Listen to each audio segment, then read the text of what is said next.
Gribēju to pastīties Amazonā, bet vērās tik ilgi, nolēmu pārbaudīt, kā tad strādā LMT. Te jau var redzēt, uztaisīju vienu mērījumu, bet tagad ierakstu laikā uztaisīsim vēl vienu mērījumu pa jaunam, tā teikt. Tehnoloģijas iet uz priekšu, bet vismaz pilsētā Jūrmala, gan braucot ar vilcienu, piemēram, uz Rīgu starp stacijām Dzintari un Bulduri, starp stacijām Lielupe un Priedaine, internets vispār pazūd. Pumpuru vidusskolā internets nav.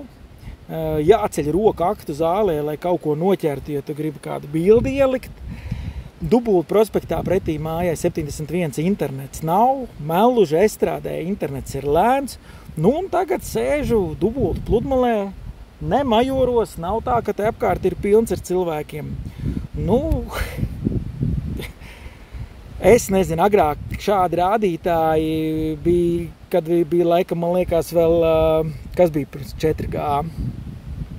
LTE vai pat 2G, es nezinu, jūs redzat, kādi ir rādītāji. Kas notiek ar LMT, kā ir jūsu pusē? Jums arī šādi pat internetu rādījumi?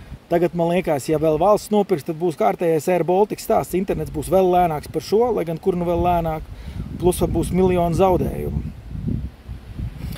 Uzrakst, kā tev strādā LMT, internets interesanti, vai viss ir kārtībā, vai arī citos Latvijas reģionos ir problēmas un strādā tikai Rīga?